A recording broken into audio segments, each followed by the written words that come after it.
A master's wife taught her slave to read, and then he read her love letter out loud.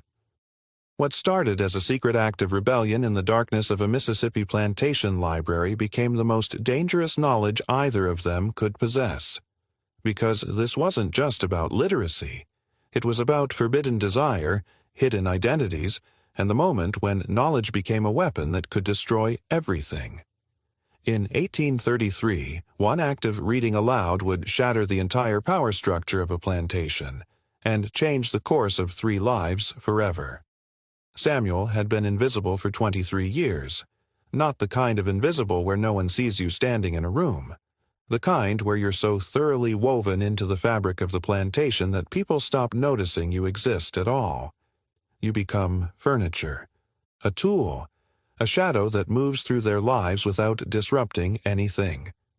For 23 years, Samuel had perfected the art of being unseen. He woke before dawn. He worked until the sun disappeared. He ate what was given to him. He spoke only when spoken to. He kept his eyes down, his thoughts buried, his dreams locked so deep inside himself that even he sometimes forgot they were there. This was survival. This was the only way to live long enough to see another sunrise. But then came the afternoon in late spring when everything changed. It was a Tuesday. Or, at least, Samuel thought it was a Tuesday. Time moved differently on the plantation. Days blurred into weeks, weeks into years. But he remembered this particular afternoon because of the light. The way the sun filtered through the magnolia trees in the garden cast everything in a golden haze, like the world had been dipped in honey. Samuel was carrying water to the kitchen garden when he saw her. Mrs. Catherine Ashford was sitting beneath the largest magnolia tree, a leather-bound book open in her lap. Her fingers traced the words on the page as her eyes moved across them. She was alone, truly alone, not just the kind of alone where servants are present, but invisible. She was lost in that book the way Samuel had only ever seen people lost in prayer. He should have kept walking, should have made himself even more invisible than usual. But something about the way she held that book, the way her lips moved slightly as she read, the way her entire body seemed to lean into those pages, it stopped him. Samuel had never learned to read. No one had ever taught him. No one had ever thought to. He'd been born on this plantation, property from his first breath, and property didn't need to read. Property needed strong backs and obedient hands. Property needed to know how to work, how to take orders, how to disappear. But standing there in the golden afternoon light, watching Mrs. Catherine disappear into the world contained in those pages, Samuel felt something crack open inside him. A question, a hunger, a dangerous, impossible want. What was in those pages that could make a woman forget the world existed? Mrs. Catherine turned a page. Her eyes widened slightly as if whatever she'd just read had surprised her. A small smile touched the corner of her mouth. Samuel watched that smile like it was the most precious thing he'd ever seen. And it was, because it was proof that there was something beyond this plantation, something in those black marks on white paper that could make a person feel something so powerful it changed their face. He didn't realize he'd stopped moving until Mrs. Catherine looked up. Their eyes met across the garden, and for a moment, neither of them moved. Samuel's heart hammered against his ribs. He'd been caught staring. He'd broken the first rule of invisibility. He braced himself for anger, for dismissal, for the kind of cold indifference that was almost worse than cruelty because it confirmed that you didn't matter at all. But Mrs. Catherine didn't look angry. She looked curious. "Samuel," she said, and the fact that she knew his name, that she'd bothered to learn it, to remember it, sent a shock through his system. "Come here." Every instinct screamed at him to run, to disappear back into the kitchen garden, back into invisibility, back into the safe numbness of not mattering. But something else was stronger, something that had been sleeping inside him for 23 years and was now, terrifyingly, waking up. He walked toward her. Mrs. Catherine closed her book, carefully, reverently, as if the pages were made of something fragile and precious. Up close, Samuel could see the title embossed in gold on the leather cover, Jane Eyre. He didn't know what that meant. The words meant nothing to him, but the way she held the book meant everything. "Do you know what this is?" she asked, holding up the book. Samuel shook his head. "No, ma'am." "It's a story," Mrs. Catherine said. "A world contained in words. A woman's life, her struggles, her desires." She paused on that last word, and something flickered across her face, something that looked like longing. "Have you ever wanted to know what's in a story, Samuel?" He should have said no. Should have given the safe answer, the invisible answer, the answer that would let him slip back into the shadows where he belonged. But the crack that had opened inside him was too wide now. The hunger was too loud. "Yes," he whispered. "Yes, ma'am. I have." Mrs. Catherine studied him for a long moment. Her eyes were green. Samuel had never noticed that before, had never looked at her face closely enough to see the color of her eyes. They were the color of new leaves, and they were looking at him like he was a person, like he mattered. "Would you like to learn to read?" she asked quietly. The question hung in the air between them like a held breath. Samuel understood, in the way that enslaved people understand danger, that this was a threshold, that answering yes meant crossing a line that couldn't be uncrossed, that learning to read was forbidden not just by law, but by the entire structure of the world he lived in. That knowledge, for someone like him, was a weapon, a threat, a crime. He understood all of this, and he said yes anyway. "Yes," Samuel breathed. "Yes, ma'am. I would like that, very much." Mrs. Catherine's face transformed. A smile bloomed across it. Not the small private smile she'd worn while reading, but a full, genuine smile that made her look younger, freer, like she'd been waiting for someone to ask her this question for a very long time. "Then we'll begin tonight," she said, "after everyone has gone to bed. The library, midnight." She opened her book again, and Samuel understood that the conversation was over. He was dismissed. He turned to walk away, but her voice stopped him. "Samuel," she said, "this must be absolutely secret. Do you understand? If anyone finds out—" "I understand, ma'am," he said. And he did. He understood that they were both stepping into dangerous territory, that this secret could destroy her in ways he couldn't fully comprehend, and it could destroy him in ways that were far more final. But neither of them could stop now. But neither of them knew what this knowledge would truly cost them. The library was a cathedral of forbidden knowledge. Samuel had walked past it 1,000 times, carried firewood past its doors, swept its steps, polished its windows from the outside, but he'd never been inside. The library belonged to Mr. Ashford, and Mr. Ashford's books were not for people like Samuel. They were treasures locked behind closed doors, guarded by the invisible walls that separated the master's world from the world of the enslaved. But tonight, those doors were open.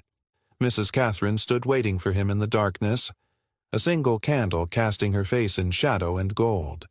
She wore a dark dress, practical, Samuel realized, so that if anyone saw her moving through the hallways, she would blend into the night. She'd thought this through. She'd planned for this. The realization that she wanted this as much as he did sent a complicated feeling through his chest.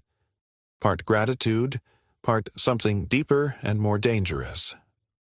"Close the door quietly," she whispered. Samuel did. The sound was barely a breath, but it felt like a thunderclap in the silence of the sleeping house. They stood in the darkness for a moment, listening. The plantation was quiet. The other enslaved people were in their quarters. The master was asleep upstairs. The world had shrunk to just this room, this moment, this impossible thing they were about to do. Mrs. Catherine moved toward a small table in the corner and set down her candle. She'd arranged everything with care: paper, ink, a pen, and several books. Samuel's breath caught. He'd never seen so many books in one place.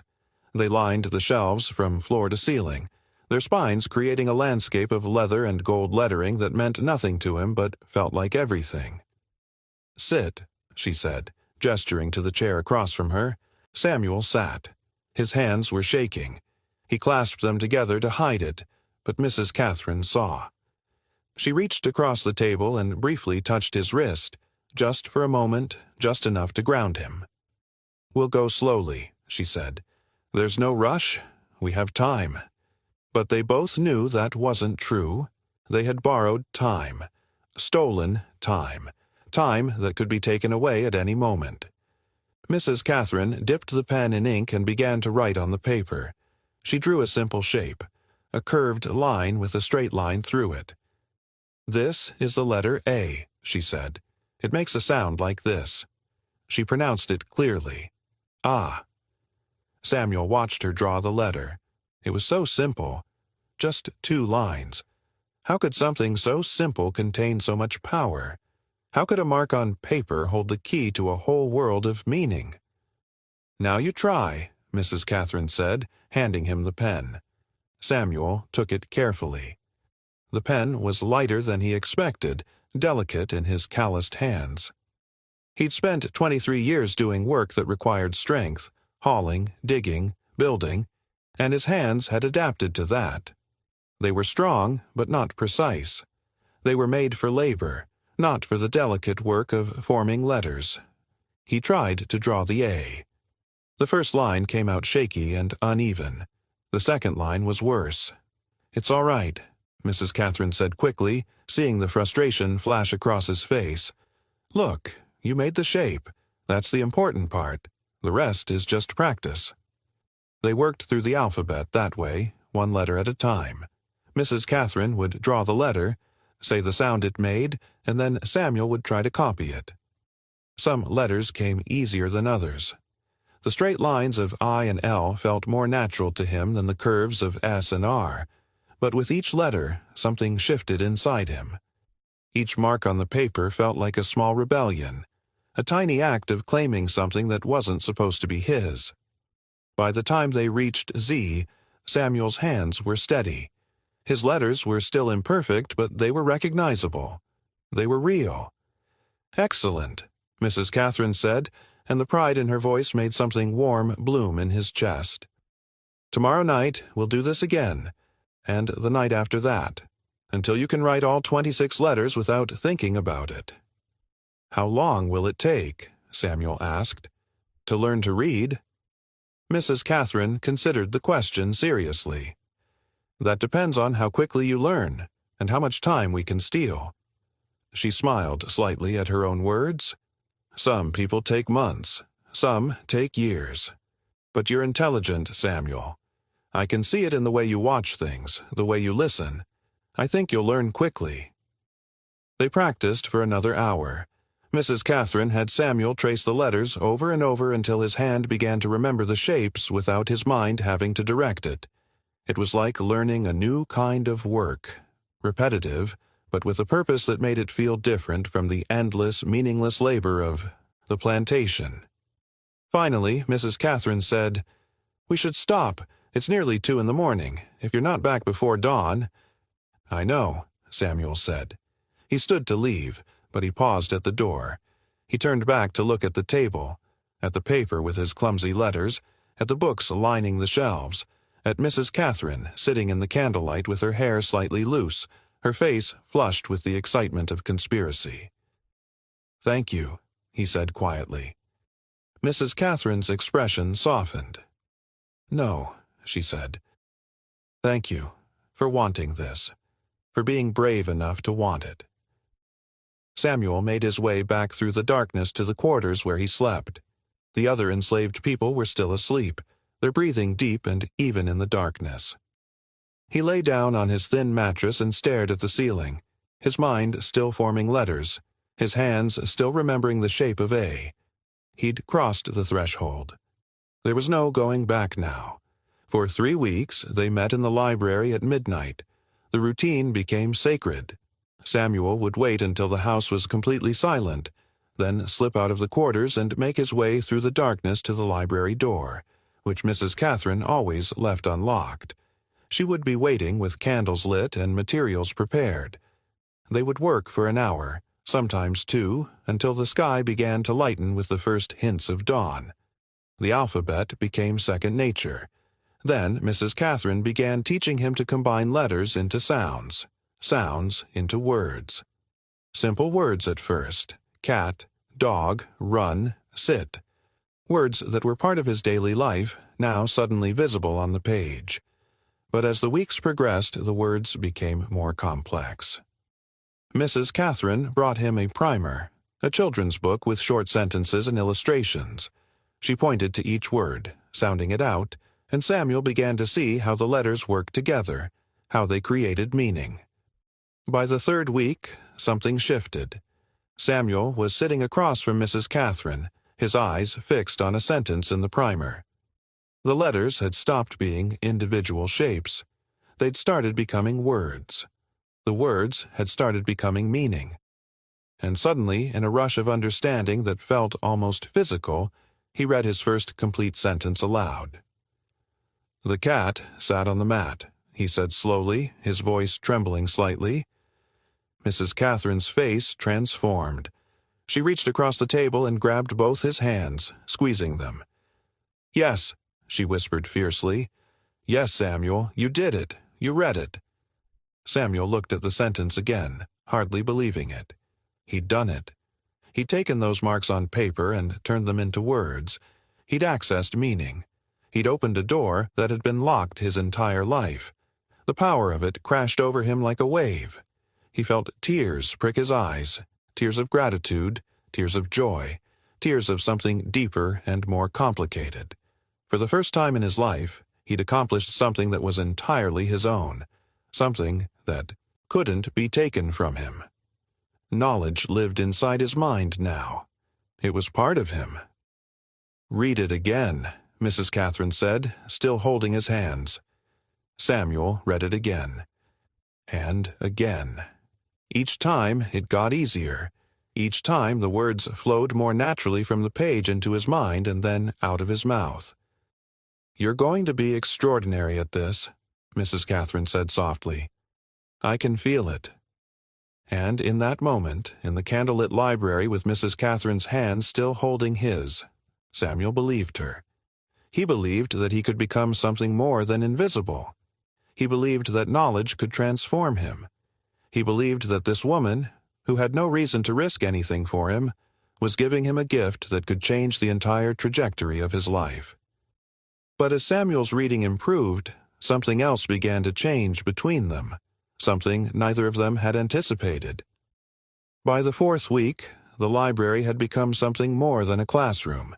It had become a world unto itself, a place where the rules of the plantation didn't apply, where Samuel wasn't property and Mrs. Catherine wasn't the master's wife, where they were just two people, separated by everything, by law, by custom, by the entire brutal architecture of the world they lived in, and yet drawn together by something neither of them could name or resist.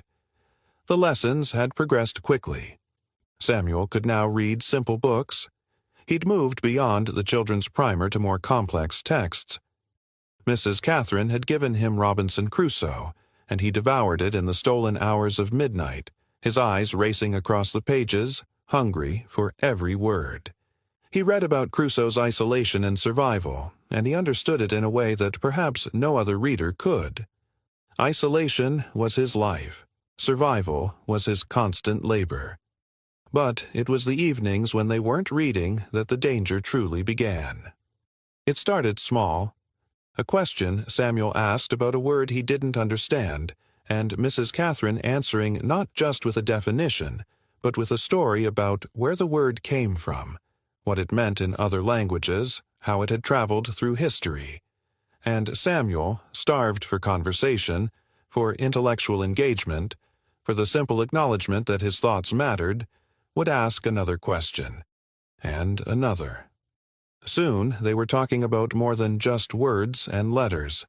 They talked about books. Mrs. Catherine told him about the novels she loved: Pride and Prejudice, Wuthering Heights, Jane Eyre.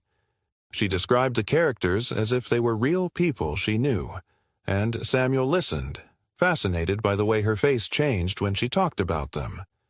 The way her eyes lit up when she spoke about Elizabeth Bennet refusing Mr. Darcy the first time. The way her voice softened when she talked about Jane Eyre standing up to Rochester. "She wouldn't be broken," Mrs. Catherine said one night, speaking about Jane Eyre with an intensity that made Samuel understand she wasn't just talking about a character in a book. No matter what he offered her, no matter how much she loved him, she wouldn't compromise herself. She knew her own worth. Samuel watched her face in the candlelight, and he understood that Mrs. Catherine was telling him something about herself, something about what she wanted, what she believed she deserved. "Is that what you would do?" he asked quietly. "If you were Jane Eyre?" Mrs. Catherine turned to look at him, and there was something vulnerable in her expression, something that made her look younger, more fragile, more human than the polished, composed woman who walked through the plantation during the day. "I don't know," she said softly. "I've never had the choice. Women like me, we don't get to choose. We get chosen for. We get married off to men we barely know. We get told what to think and what to feel and what to want, and we're supposed to be grateful for it." There was bitterness in her voice, but underneath it was something else. A longing, a rage, a desperate hunger for something more. Samuel understood then that Mrs. Catherine was imprisoned too, not in the same way he was. Her chains were invisible, made of silk and social expectation rather than iron. But they were chains, nonetheless. "What would you choose?" he asked. "If you could." Mrs. Catherine was quiet for a long time. She stared at the candle flame, watching it flicker and dance. "I don't know," she finally said. "I've never been allowed to want anything for myself. Everything I've ever done has been for someone else. My father, my husband, society, the plantation. I don't even know what I want anymore. I'm not sure I ever did." She turned to look at Samuel, and in her eyes was a question that terrified him because he knew what it meant. "What do you want?" she asked him. "If you could have anything." Samuel's throat went dry. This was dangerous territory. This was a question that invited him to imagine a future that couldn't exist. That invited him to want things that were forbidden, impossible, unthinkable. But he was already in the library at midnight, learning to read, crossing every line that had been drawn for him. What was one more transgression? "I want to read everything," he said slowly. "I want to understand the world beyond this plantation. I want to know what's in all these books. I want to—" He paused, gathering courage. "I want to matter. I want to be more than invisible." "You already are," Mrs. Catherine said, and her voice was so certain, so full of conviction that Samuel almost believed her. "You're the most present person I know, Samuel. The most real. Everyone else on this plantation is performing a role, but you're actually alive." She reached across the table and took his hand. It was the second time she'd touched him deliberately, and this time it wasn't quick or casual. This time her fingers lingered, her thumb tracing the calluses on his palm, the marks of his labor. "I'm sorry," she whispered. "I'm sorry for what's been done to you. I'm sorry for what I've benefited from. I'm sorry that the world is so cruel and unjust that a man like you has to steal knowledge in the dark while men like my husband—" She stopped, her jaw tightening. "Men like my husband sleep soundly, never questioning anything."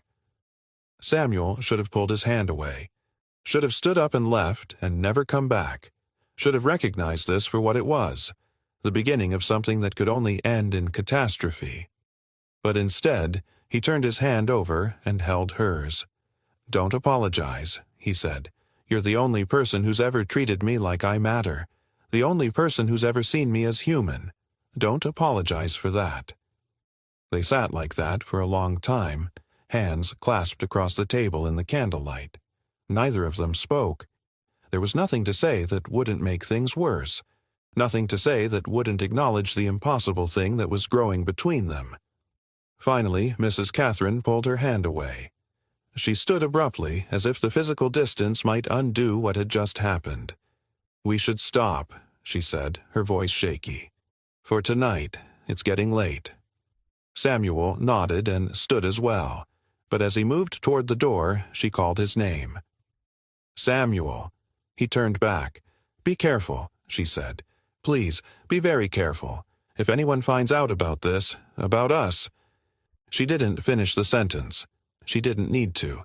They both knew what would happen. Samuel would be beaten, or sold, or worse, and Mrs. Catherine would be disgraced, her marriage destroyed, her reputation ruined. "I will," Samuel promised. "I will be careful."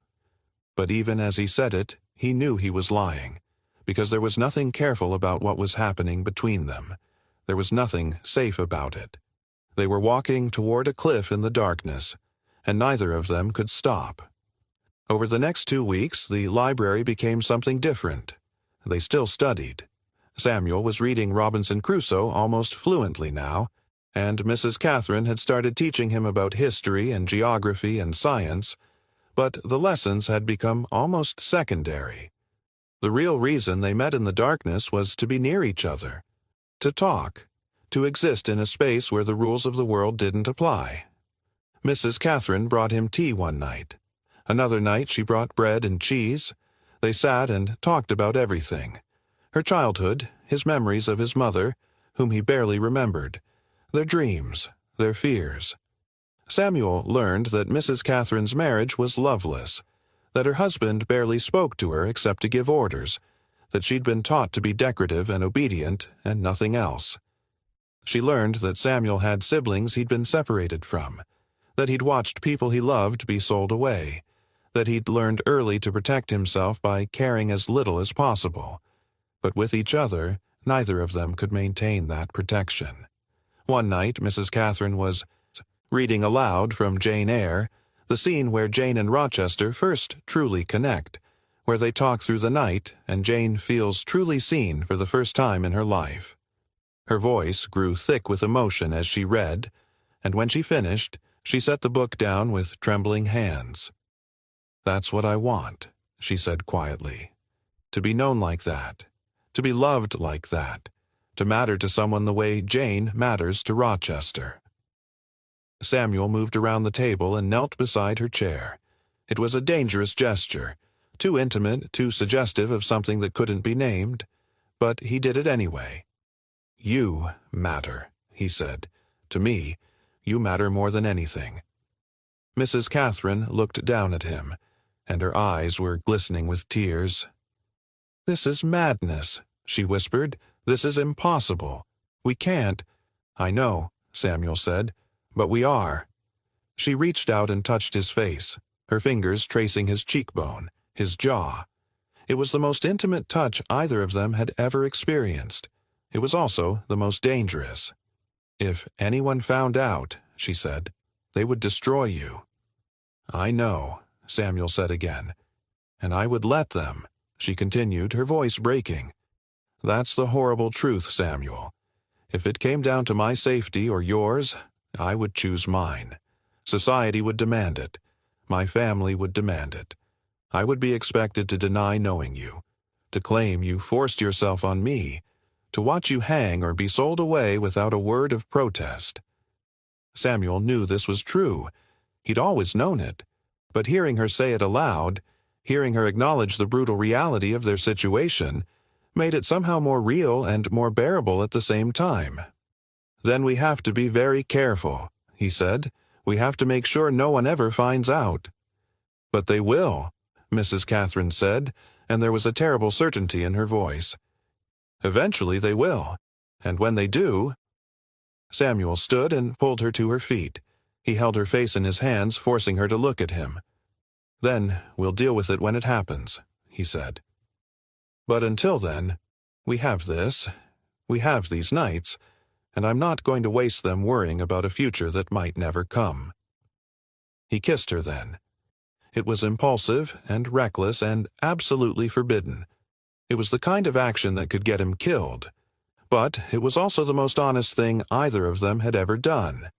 Mrs. Catherine kissed him back, and for a moment The entire brutal architecture of the world fell away. There was only this: two people, holding each other in the darkness, pretending for just a moment that they could exist in a world where such a thing was possible. But the world had other plans. The mistake was small, so small that it seemed impossible it could unravel everything. It was a Tuesday morning. Samuel had learned to track days now, had learned to read the calendar that hung in the kitchen, when Mrs. Catherine's lady's maid, Violet, found the letter. Samuel didn't know about it until that evening, when he was called to the master's study. His heart had stopped the moment he received the summons.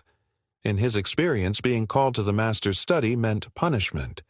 It meant someone had discovered something. It meant the end. He climbed the stairs slowly, each step feeling like a walk toward his own execution. Mr. Ashford was sitting behind his desk, his face dark with rage. And on the desk in front of him, Samuel could see a piece of paper, folded, creased, unmistakably Mrs. Catherine's handwriting. "Do you know what this is?" Mr. Ashford asked, his voice dangerously quiet. Samuel's mouth was dry.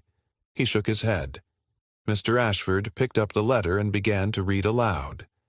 "Samuel, I cannot stop thinking about you. Every moment away from the library feels like an eternity. I find myself inventing reasons to walk past the kitchen garden, hoping for a glimpse of you. This is madness, I know. This is wrong in every way that matters. But I don't care anymore.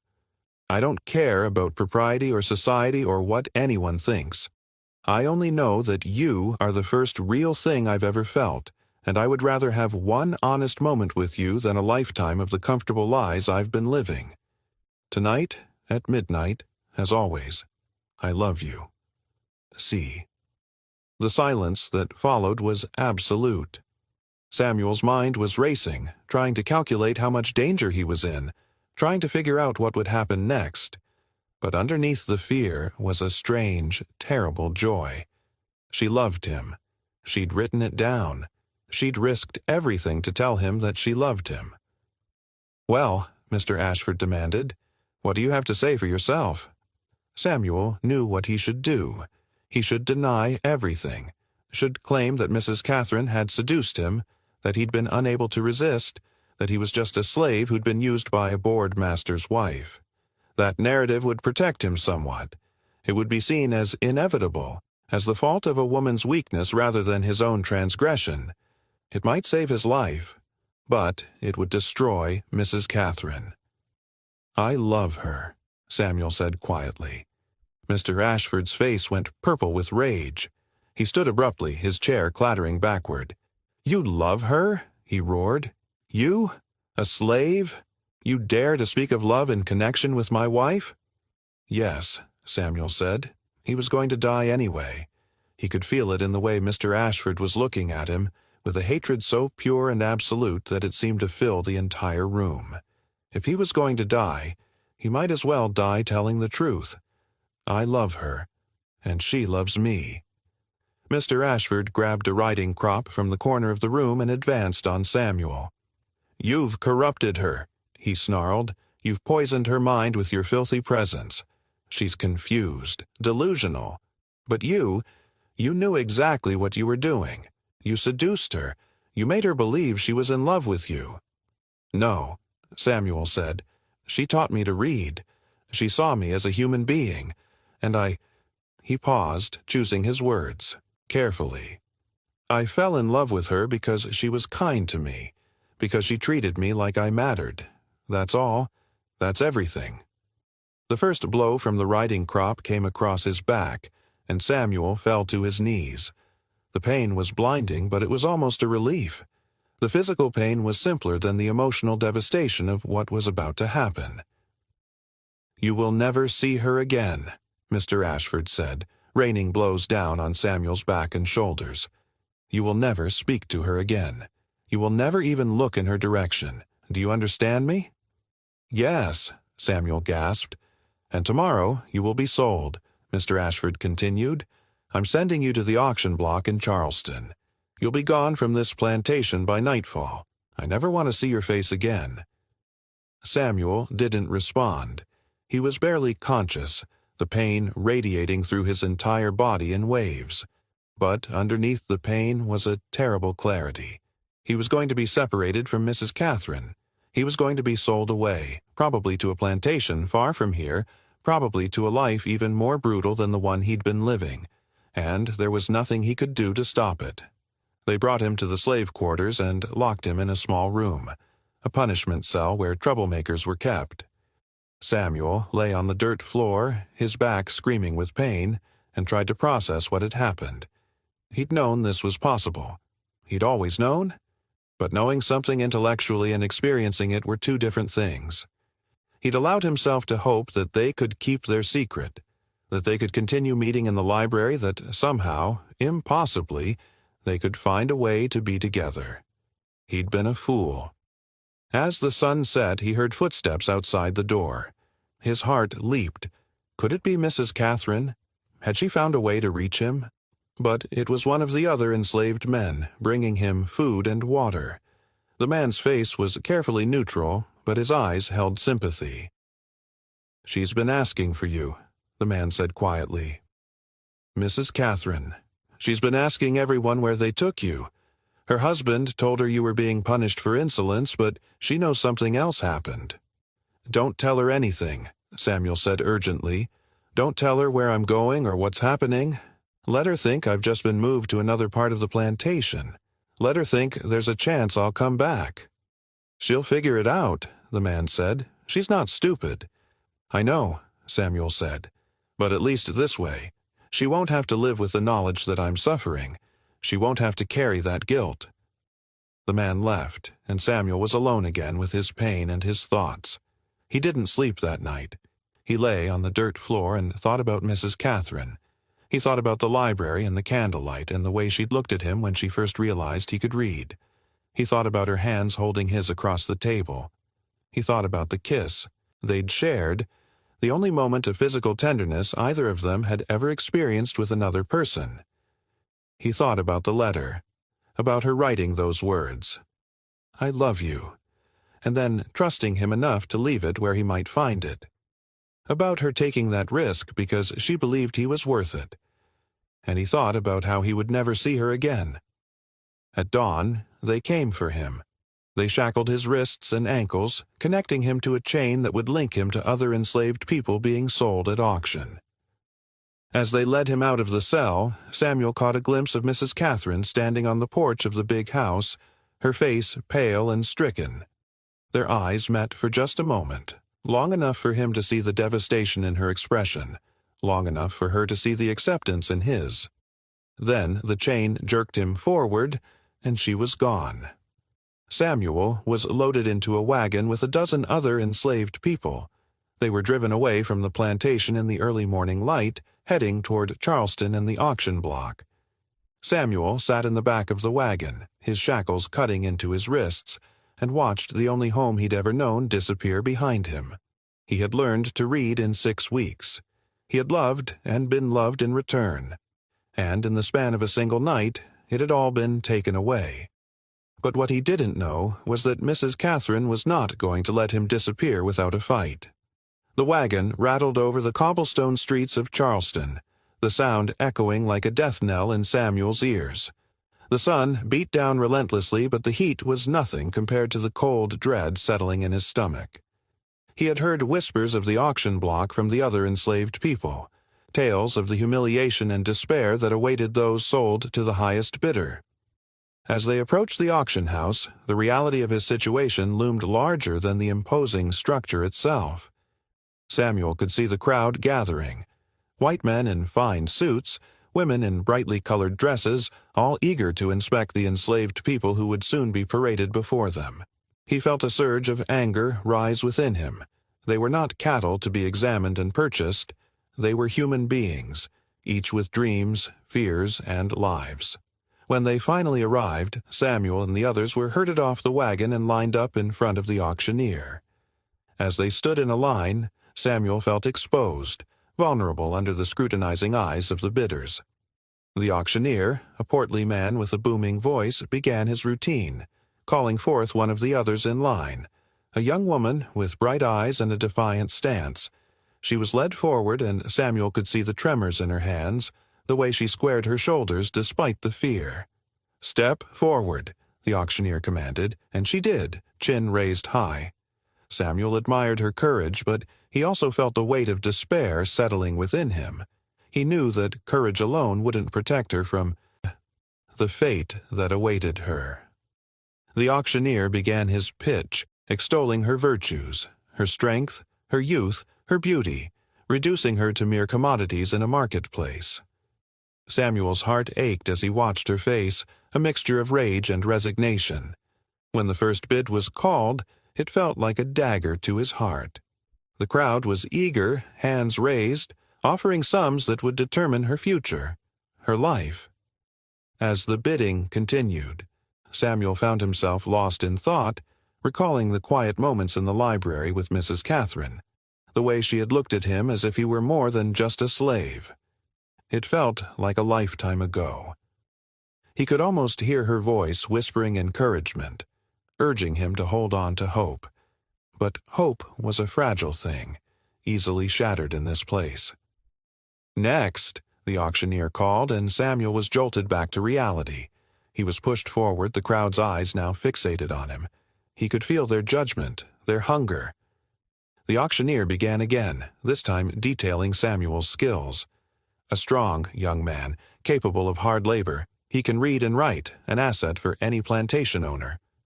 The words hung in the air, and Samuel felt a mix of pride and shame. To be valued for his intelligence in this twisted marketplace was a bitter irony. He was a man, not just a tool for labor, yet here he was, reduced to a price tag. Bids began to rise, and with each call, Samuel felt the walls closing in. He scanned the crowd, searching for anything familiar, anyone who might recognize him, anyone who might care. But the sea of faces was indifferent, hardened by the realities of their world.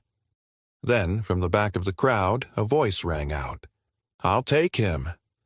It was a commanding tone, and Samuel's heart skipped. He turned to see a figure stepping forward, her silhouette striking against the sun.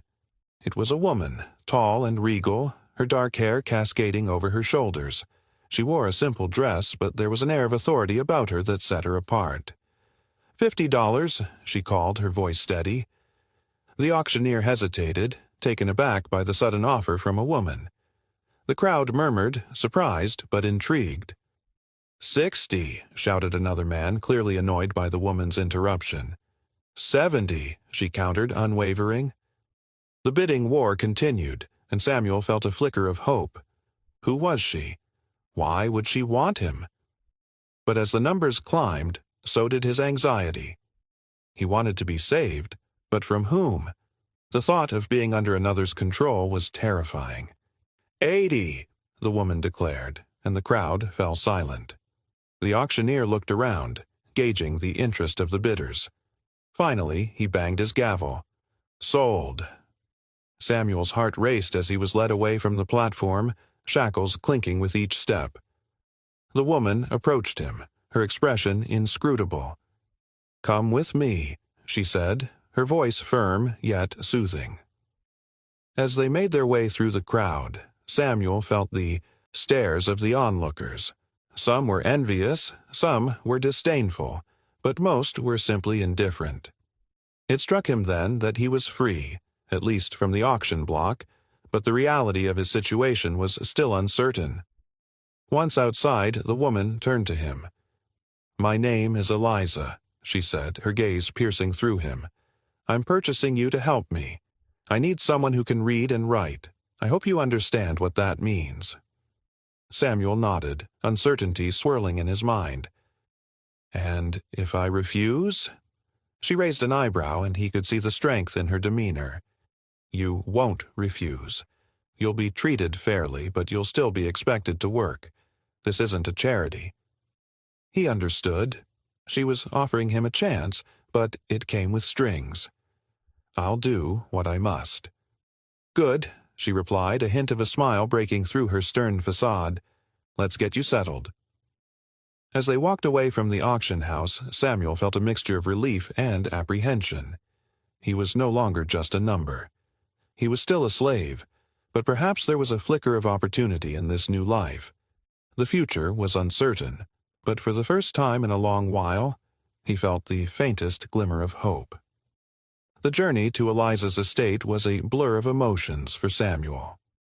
The wagon creaked along the dirt roads, the sun dipping low on the horizon, casting long shadows that danced alongside him. He sat beside Eliza, who directed the driver with a practiced ease, her demeanor a blend of authority and grace. As they traveled, the trees lining the path swayed gently in the evening breeze, whispering secrets of freedom that Samuel had longed to hear. "Where are we headed?" Samuel finally asked, breaking the silence that felt heavy with unspoken questions. His curiosity had been gnawing at him since they set out, but he had hesitated to speak, unsure of how much he could trust her. "Just outside of Charleston," Eliza replied, her focus on the road ahead. "I have a small plantation, but it's not like the others. We grow vegetables and some cotton, but I don't believe in treating people like livestock." The conviction in her voice resonated with Samuel, igniting a flicker of hope within him. Samuel looked at her, searching for sincerity. Her words were a balm to his troubled spirit, but they felt almost too good to be true. "And why should I trust you?" he pressed, wanting to gauge the depth of her commitment. She turned to meet his gaze, her eyes fierce yet earnest. "Because I want to change how things are done. I can't change the world, but I can start with my corner of it. You'll be paid for your work, and I expect you to help me educate the others." Her emphasis on education struck a chord deep within him, a longing he had buried under layers of despair. "Educate?" Samuel echoed, his curiosity piqued. "You want me to teach?" "Yes," Eliza affirmed, her tone unwavering. "There are many who want to learn, but they've never had the opportunity. Together, we can change lives." The idea was a seed of hope, one that Samuel hadn't dared to nurture before. To teach, to share knowledge, to empower others. This was a vision that resonated deep within him, but the fear of the unknown still lingered. "And what if I refuse to work?" Eliza's expression hardened for a moment. "You have a choice, Samuel. You can choose to leave, but I promise you, the world outside is not kind to those who escape. I can offer you protection and a chance to be more than what society has deemed you." Her words hung in the air, heavy with the weight of truth. Samuel considered her words, the gravity of the decision settling in his heart. "I'll need time to think."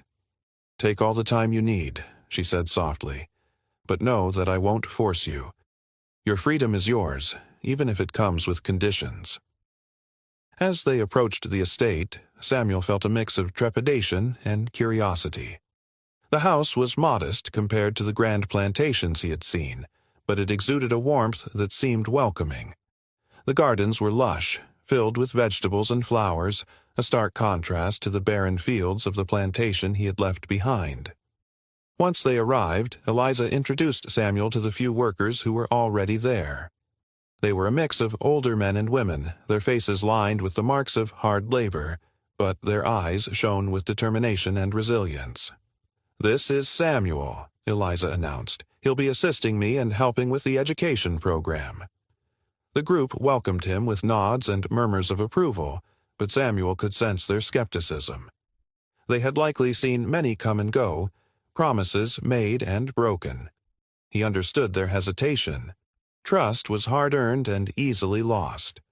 That evening, after the sun had set and the stars began to twinkle in the clear sky, Samuel sat alone on the porch, reflecting on the day. The sounds of the night wrapped around him, the rustle of leaves, the distant chirping of crickets, and the soft murmur of voices from inside the house. He took a deep breath, inhaling the sweet scent of blooming jasmine that filled the air. It was a stark contrast to the oppressive atmosphere he had known. Eliza joined him, her presence soothing.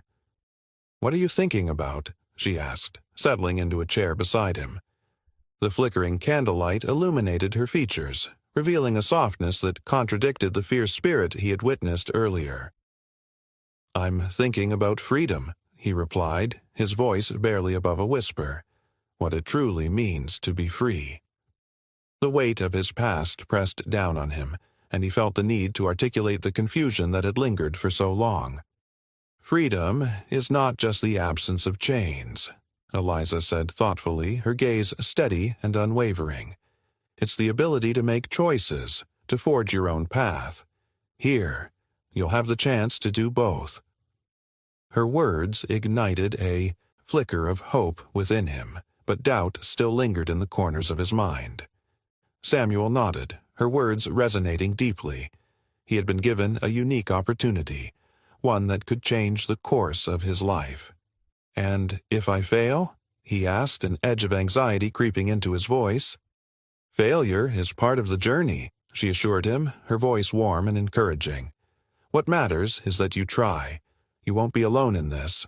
We'll learn together." The promise of companionship soothed his fears, and he felt a sense of solidarity beginning to form. As they sat in companionable silence, the weight of the world felt a little lighter. Samuel understood that this was more than just a new job. It was a chance to reclaim his life, to fight against the odds, and to build something meaningful. The air was thick with possibility, and for the first time in a long while, he felt the stirrings of hope. In the days that followed, Samuel began to integrate into the rhythm of the estate. He helped in the fields during the day, working alongside the others, and in the evenings he gathered the workers to share stories and knowledge, teaching them to read and write. Eliza provided supplies and resources, her support unwavering. She would often join their sessions, her presence a reminder that knowledge was a shared journey, not just an individual pursuit. The connection he formed with the others grew stronger. They were not just workers, they were a community. Samuel felt a sense of belonging that he had never experienced before. Each day brought new challenges, but also new victories. He watched as the spark of curiosity ignited in his students' eyes, as they grasped the letters and words he taught them. It was a slow process, but each small breakthrough felt monumental. One evening, as they sat around a small fire, the laughter and camaraderie filled the air. Samuel shared a story from his past, recalling his childhood and the warmth of his family.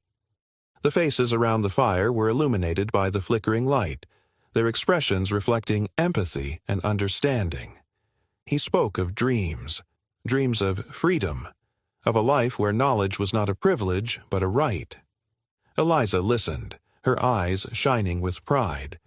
"You're not just teaching them to read," she said. "You're giving them the tools to fight for their freedom, to claim their lives."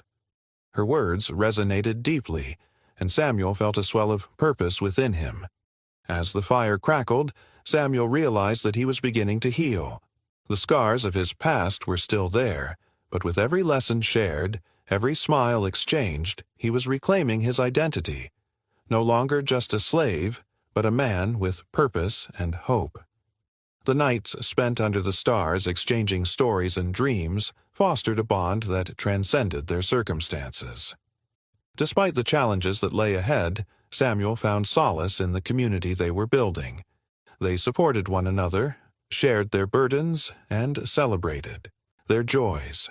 Together, they began to imagine a future where they could stand as equals, where their voices would no longer be silenced. As the weeks turned into months, the estate transformed into a sanctuary of learning and growth. Samuel's confidence flourished as he embraced his role as a teacher, guiding others to discover the power of words and knowledge. He witnessed firsthand the spark of transformation, as his students blossomed into eager learners, hungry for more. With Eliza's guidance and the collective determination of the community, Samuel began to envision a plan to extend their reach beyond the estate. He imagined organizing gatherings where they could share their knowledge with others, creating a network of learning that would ripple through the surrounding areas. One evening, as the sun set behind the trees, casting a golden glow over the landscape, Samuel gathered the group around the fire once more. "I have an idea," he began, his heart racing with excitement. "What if we reach out to others in the area? We could host gatherings, share what we've learned, and create a community of learners." The air buzzed with anticipation as he spoke, the flickering flames mirroring the fire in their hearts. Eliza's eyes sparkled with approval. "That's a brilliant idea, Samuel. We can start small, invite those who are willing, and let it grow from there." As they discussed the logistics, Samuel felt a surge of purpose. This was more than just education. It was a revolution of the spirit. They were determined to break the chains of ignorance and empower themselves and others. With renewed energy, they began planning their first gathering, a celebration of knowledge and community. Samuel knew that it would not be easy. There would be challenges, risks, and opposition. But he also knew that they were stronger together, united by a common goal. As the stars twinkled overhead, Samuel felt a sense of peace wash over him. He had found a home, a purpose, and a community. Together, they would forge a new path, one marked by resilience, hope, and the unwavering belief in the power of knowledge.